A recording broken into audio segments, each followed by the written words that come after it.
he is surrounded by deep state agents. We just learned of an attempted coup to use the 25th Amendment, and I'm sure he still has people like that. And how crazy, like used to, that'd be a huge story. Now it's like, oh yeah, there was a 25th Amendment coup and they tried to do this, and yeah, you know, they're on the payroll of the Chinese, the government. I mean, it's like, wow, we are so sold out. Exactly. And as Alan Dershowitz said last night on Tucker Carlson, that was clearly a coup.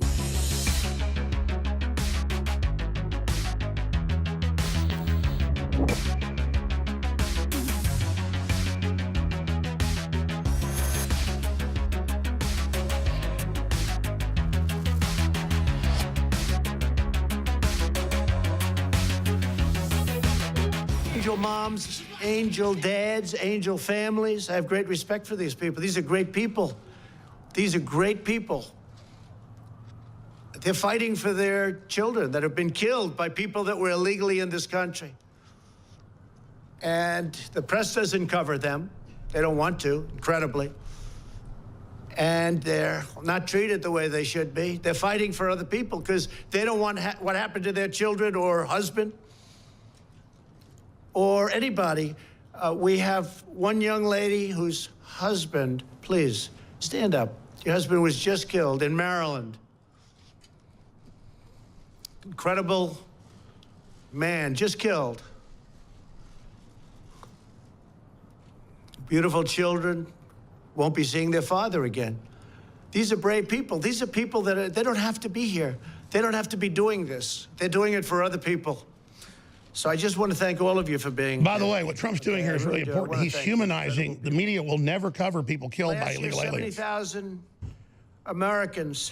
All right, Stuart Rose, we're going to get to more of his declaration a few hours ago. And, of course, you're a constitutional law graduate, have practiced law, but you've dedicated yourself now to Oath Keepers that you founded.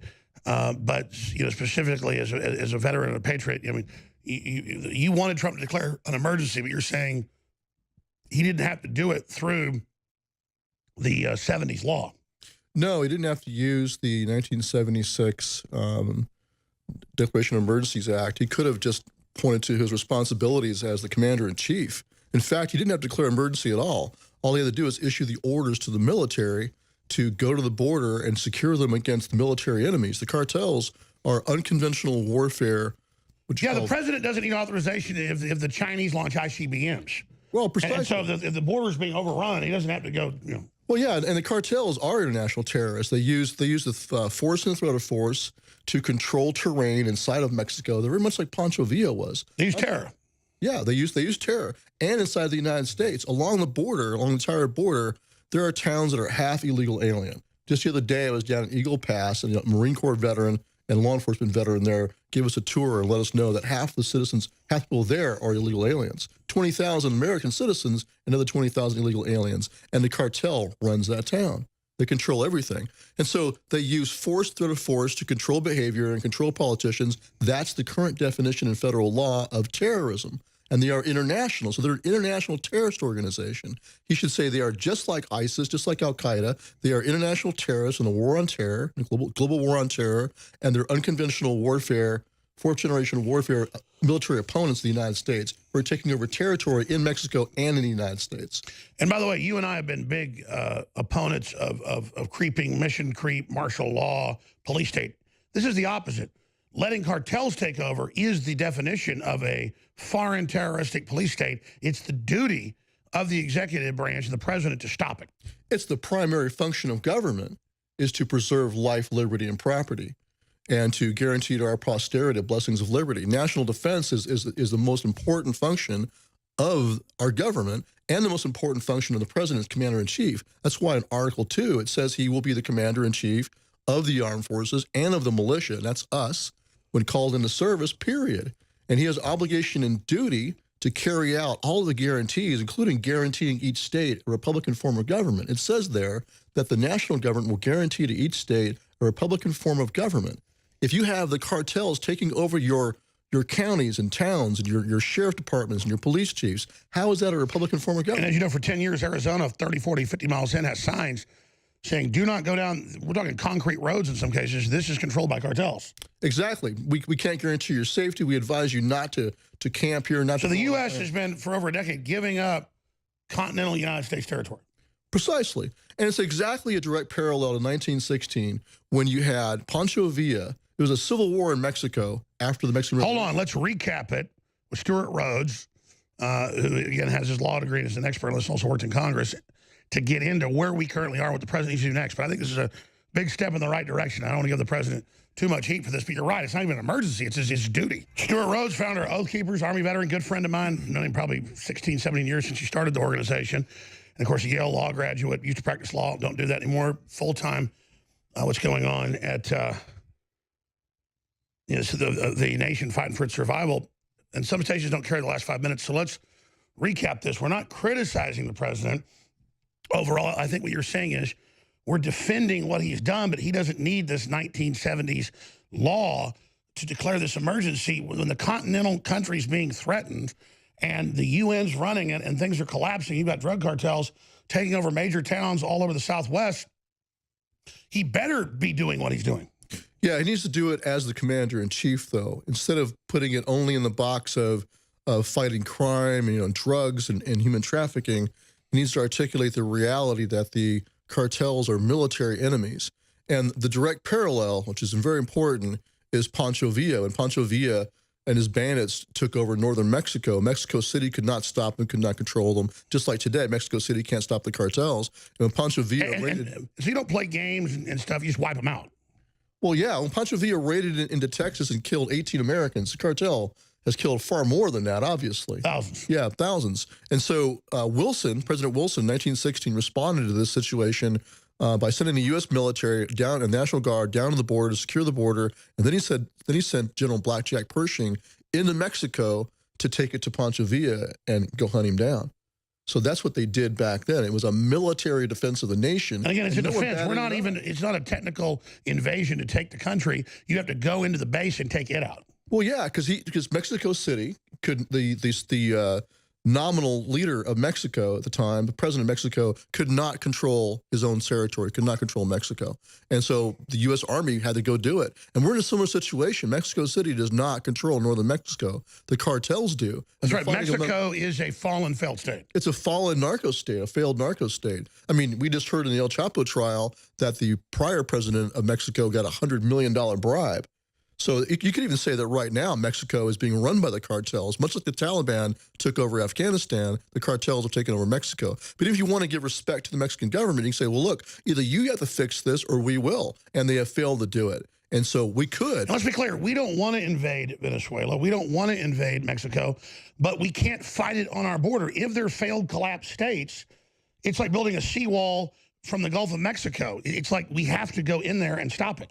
You may have to. I think President Trump, and especially given the reality of the absurdity of the courts in the United States interpreting the asylum laws to allow anybody who sets foot on U.S. soil to be automatically processed for asylum and then cut and released in the United States, he may have no choice but to go into Mexico to stop them there and to take it to the cartels to prevent them from getting on U.S. soil. But even if he doesn't do that right now, he should articulate this. He shouldn't say, I'm going to go, try to find and scrounge up money that's discretionary as the president to enforce the laws. What he should say is, as commander-in-chief, I'm going to use that massive military budget we have of $1.3 trillion, and I'm going to use that, just like I do in Korea. We guard the DMZ in Korea. We guard the border between Afghanistan and Pakistan. But we can't guard our own border. We can't guard our own border. It makes no sense at all. We used to have the Army on the border. That before there was a border patrol, it was the obligation and duty of the U.S. Army. There are forts every 50 miles along the border staffed by Army soldiers. That's what we have to get back to, because that's what it's going to take.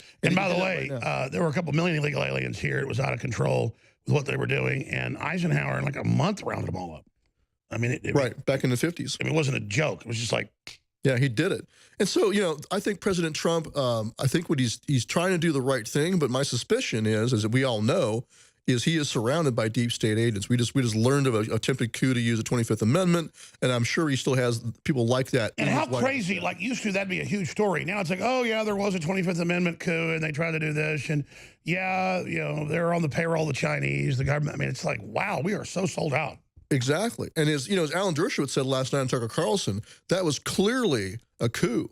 It's, the constitutional remedy, if you believe the president is committing felonies, is to go and Impeachment. Right, impeachment. That's a constitutional remedy. The 25th Amendment is all about incapacity. Is the president injured, like when Reagan was shot? Is he able to... Yeah, that's only 1 degree away from blowing the president's head off when you're trying to use 25th Amendment and all that. Sure. Well, they're removing him through an unconstitutional means, and they're doing it by collusion between the DOJ and his own legal counsel and the FBI behind his back. It's like 7 days in May. I want to get to that in the next segment because that's really big, and I'm glad you brought that up because we just get punch drunk to the insane times we live in. That's validated everything we've been warning of, everything we talked about.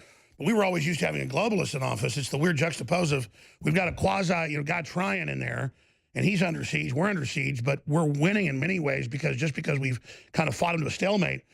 And then you've got the paradox, though, of the Democrats not standing when Trump says we saved 3,000 women and hundreds of kids in sex slavery and, we're stopping child pornographers, and then they won't stand up for that. It shows. And then, MS-13 are God's children. I know Democrats locally in Austin. They all run illegal immigration chains. They're dealing drugs. They're feeding on the poor underclass they're bringing in. But, I mean, we have to understand the Democratic Party has fully converted to an insane mafia. It's like mass gaslighting. They're doing all these things right in front of your face, and then they tell you that's not happening. There's no crime on the border. There's nobody being murdered on the border like today during the Acosta. Right. These are real mothers holding up their dead kids, and Acosta says it doesn't exist. There's no crime there, even though they're right in front of him. So it's like... Well, let him actually go down the border for real and not just walk around behind a wall and see how much crime there is. Sorry. Oh, absolutely. Well, that's the problem is that the president has gone down to the border, but what he needs to do is basically what we did yesterday, what we did about a month ago, fly along the border. He should do a live stream. Here's the border. He should go interview ranchers on the border. He should take the time to go down there and put that up on. He should meet the ranchers, and we'll talk about that in our attempted coup against Trump, which, again, we talk about it so much now that just all confirmed. We're like, hey, we told you this. Now it's confirmed. But here's the deal. I'm anti-police state, and I want due process here in America. And I push for that. But on your border and in a war, we never won a war playing games with a bunch of lawyers. And we win wars carpet bombing people. And Mexico's already being carpet bombed by the cartels. We're already collapsing into this. So I just don't know, with such a leftist press spying on the military and our police, I don't know how we're supposed to smash the cartels for once and for all and ever win that. I mean, we have to smash them. We have to exterminate them, or it's going to keep coming back.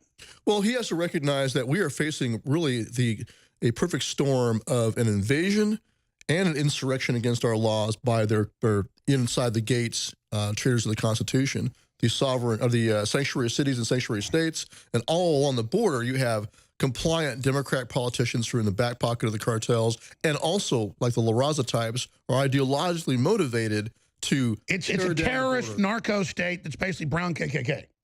Absolutely. I mean, their group is, for those in the race, everything. Those outside the race, nothing. Right. So that's literal Hitler stuff. So you have the cartels in allegiance with radical Marxists and globalists who want to destroy the United States and radical Muslims. It's like Marxist, racist, drug cartels in league with Muslims. Precisely. All of them have the same common enemy, which is Western civilization, and they want to destroy the borders and tear down sovereignty.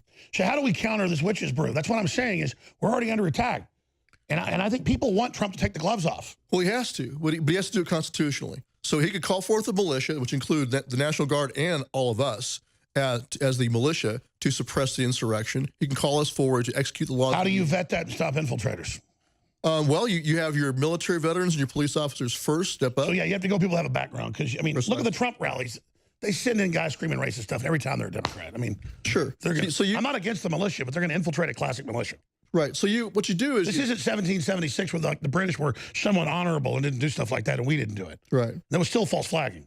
Well, I think whether it's Governor Abbott here or President Trump could call up the militia and call on the military veterans and police officers first. And of course, you're watching. You can do background checks. You can go watch their social media and see where they're at. You can weed out your actual white nationalist or your radical leftist, and you'll find out who they are real quick. Yeah, you can find out. Well, let's talk about that because listen. More caravans are coming. 5 million tell Gallup they're coming. The country's under attack. Europe's already collapsed. We're not talking about militias and martial law for a joke. All right, Stuart Rhodes, founder of Oath Keepers, Yale law graduate, patriot. He's here with us. And, I get mad at myself because I tell this story almost every week because it's so critical to understand the globalists. And as I got older, I realized it was true. It's like 10, 12 years ago, I was on a first-class airline flight, American Airlines. And one of the heads of one of the big three banks was there, and I said, "Oh, you don't fly on private jet?" And he goes, "No, too much hassle. I was visiting my dad, a retired general in San Antonio. And I'm kind of letting you know who it is, with it still being off record." He goes, "Is this off record, Alex?" And he goes, "The public's dumb, and you'd be best just to join us because they're going to adapt to being slaves." He goes, "You don't adapt and overcome. You adapt to what we're doing, and the public, basically just is a bunch of idiots who doesn't deserve it." And I thought, well, that's later as I watch things, I'm adapting to governors on TV saying they kill babies after they're born. I mean, I don't like it, but I'm still just getting comfortable with that, being slapped in the face, hearing these evils. And then now, like you said, Mexico's hundreds of thousands dead, not 40,000 dead like Trump said. Hundreds of thousands. That's the State Department's own numbers. Most areas are lawless, super dangerous. If you have any money, you're kidnapped very quickly. 80% of women coming through there are raped. That's Amnesty International. It's a hellhole. And we're just here calmly talking about McCabe and them planning a 25th Amendment coup of the president, which confirms everything we knew was going on. And it's just like, don't people get that we're this close to there being no rule of law and then things just unravel very quickly, that Western cultures are rich and powerful because we know we're corrupt. We try to keep it in check. Once you put a bunch of clicks in, it's over. This country will unravel. It will fall apart. Like third world countries can't build nuclear reactors. They can't upkeep them. Our reactors will start melting down. And I'm not trying to scare people. Places like Venezuela can't run nuclear power plants, folks. They can't wipe their ass. And they were smart 50 years ago. They get lazy. They get dumb. Everyone gives up because there's no excellence. There's no leadership. So I'm ranting here. It's just that as a father of 4, you're a father of 6, gut level, historic level, everything, we have put up with far too much. And I know they're trying to break my will, even though I'm fighting hard. Imagine people that aren't even conscious. So let's get into the fact that they're currently trying to coup the president. They're admitting they're doing it. And then, as you said, we'll play the clip in a moment, Pelosi, you said it's not martial law, it's just dictatorship. She says, we'll declare an emergency and take your guns. What? And now we're kind of like, oh, well, they want our guns. They should deny it 10 years ago. Now the New York Times says, ban the guns, take them. And that's what I mean is they've radicalized so far that here's the problem. People say, well, we'll just submit. We'll just give it. They'll never stop pushing. There will be a bloody civil war. I don't want it. But they're not going to stop. And a certain percentage of Americans are not going to let the schools, like Jocelyn Elders wanted to do 20 years ago. Now it's made, take your 2-year-old and have the teacher sit there and, sexually abuse them.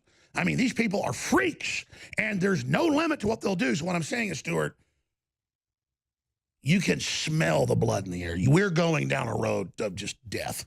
Right. And a couple of things. One is, in a way, it's good that they're going so over the top and jumping the shark, like Cortez with all her open articulation that, well, any Latino can come in the United States. There's no such thing as a border.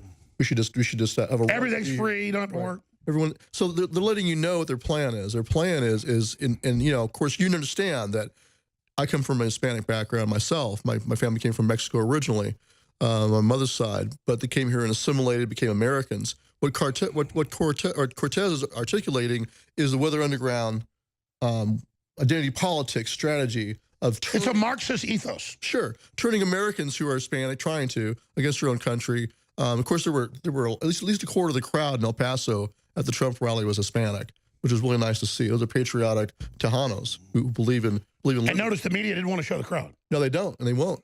So that's part of their gaslighting. They don't want you to believe that there's anybody out there who supports Trump except for white people. The next inference is, well, they're all racist. At the same time, they want to bring in more people. They can't successfully brainwash all minorities. Many, and the walkway movement is a testament to this. Well, statistically, blacks and Hispanics are turning towards capitalism in America. Right. They've failed to brainwash them and use them. They tried to use them. And that's why they want the very lowest IQ, dumbest of the third world. Hurry, get in here, already pre-brainwashed at UN camps to make sure they're vetted. Well, they want to bring in people who don't have our same history and our same culture, who are easier to manipulate. Absolutely right. Come from socialist countries. They want someone from Venezuela or Honduras or Guatemala who they think will vote Democrat. Now, whether they will or not, it could be a battle. But the best way to stop it is prevent them from doing what they want to do, which is flood us with people. And at the same time, they're instructing them not to assimilate. They're articulating in them You know, fly your own flag, be proud of where you're from. The United States is oppressive. You have a right to be here because this is Chicano territory, et cetera, et cetera. That's right. America sucks, but get up here and get free stuff. Yeah, America sucks, help us destroy it, basically, is what they're doing. So what we have to do is realize the reality of that and make sure Trump also realizes it. He came close today in his press conference. He almost said this is a effort by the Democratic Party to bring in new voters. He should have said it, because it's true. But at the same time, we should focus on the cartels. We have a chance with him right now to fix this peacefully, or relatively peacefully, but he has to be aggressive. He needs to purge out the neocons and the deep staters in his own cabinet, first of all, to protect himself against the 25th Amendment coup. And then he also needs to purge out and clean out his DOJ so they'll go out there and act. He must do it. He must. He has to. But here's the thing. MS-13, these people are so brainwashed, they love going to prison. And I'm not somebody that's, you know, we need to bring back the death penalty, and it needs to be due process, but done quickly, because these people need to be killed. I mean, people that, you know, MS-13 likes to kill little kids in rituals for the devil. I mean, that's part of their whole thing. So people that are into torturing and killing kids, we don't need to put them in prison and let them out in 5 years when they've committed a murder. They need to be killed. And I'm not a bloodthirsty person, but we need to kill these people. Well, I mean, if you're waging war against them using the U.S. military on the border, it'd be a different paradigm.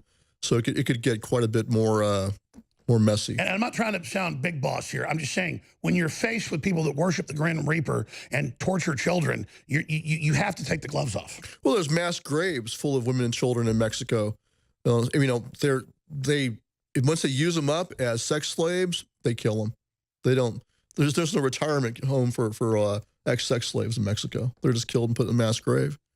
But what I was referring to, though, is what Trump should be doing is prosecuting the leftist NGOs and the politicians who are in his face violating federal law. And that's the key when we come back. That's what they flipped out and threatened to take Lou Dobbs off the air when he had the head of Judicial Watch on going, we give billions to USAID that gives it to Soros to form these. It's public. And they went, oh, my God, take him off, because that's it. Just cut the funding. Well, prosecute them for aiding and abetting illegal aliens and harboring them. No, I agree. You're right. We've got to push it with prosecution, and then we get the cutting the money off. Exactly. Right. Well, the money's, you can use RICO for that. Why doesn't Trump do that? I mean, because he has a DOJ that's controlled by deep staters, as we now know. They tried to do a coup against him. His own deputy attorney general was plotting to use the 25th Ron Rosenstein. Right. Yeah. You could take one look at that guy and then his background. I mean, what scum? Exactly. So he was plotting, and it's not just him being an outlier. It was him and the deputy director of the FBI together. Right. And who knows who else on his cabinet? We don't know. And then the documents being released by Congress where these people are going to the State Department saying, we'll reclassify this as not top secret if you give us a European job in the State Department. I mean, you watch the country being sold out for nothing. These people are chicken you-know-whats. They are pathetic, and they must be removed.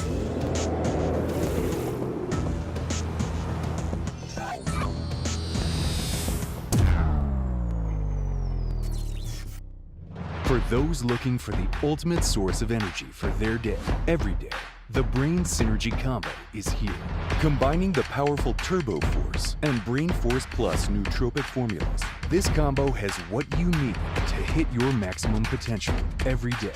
Take the tasty tropical berry-flavored Turbo Force instant drink mix with you on the go or at work to help provide you with focus, clarity, and energy, and to reach your full potential. Hit the next generation of advanced neural activation with the Brain Force Plus nootropic, a fan-favorite formula fueled by powerful, time-tested ingredients for a true 360 win.